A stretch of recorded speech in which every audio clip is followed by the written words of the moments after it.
The 78-Story Treehouse by the internationally best-selling Andy Griffiths and Terry Denton. This is my friend Terry. We live in a tree. Well, when I say tree, I mean treehouse. And when I say treehouse, I don't just mean any old treehouse, I mean a 78-story treehouse. It used to be a 65-story treehouse, but we've added another 13 stories. So what are you waiting for? Come on up. It's got a drive-through car wash that you can drive through with the windows open and the roof down, a combining machine. But that's how I always start the book, I say. A 78 not a plate spinning barks level. Mr. Big Shot through his megaphone. A giant unhatched egg. It's a movie. A courtroom with a robot judge called Edward Gavelhead. I know that and you know that. Bang. But I was just explaining it to the readers. A scribbletorium barks Mr. Big Shot. Andy Land, a land full of Andy clones created in our cloning machine. I make movies for movie fans who want action, a crazy excitement full of Terry clones, not Rod's talking. Jillville, who are village you full of anyway? Jills. An all-ball sports stadium where you can play every ball sport in the whole world all at the same time. An open-air movie theater with a supergiant screen. And a high-security potato chip storage facility protected by 1,000 loaded mousetraps, 100 laser beams, a 10-ton weight and one very angry duck. As well as being our home, the tree house is also where we make books together. I write the words and Terry draws the pictures. As you can see, we've been doing this for quite a while now. Sure, things can get crazy when you live in a 78-story treehouse. But we always get our book written in the end. Somehow. Chapter 2. Treehouse, the movie.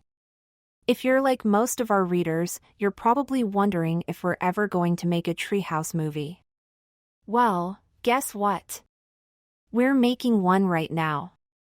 We've got lights, cameras, chairs with our names on the backs, and a big shot Hollywood movie director called Mr. Big Shot calling the shots. Cut, yells Mr. Big Shot. That's boring.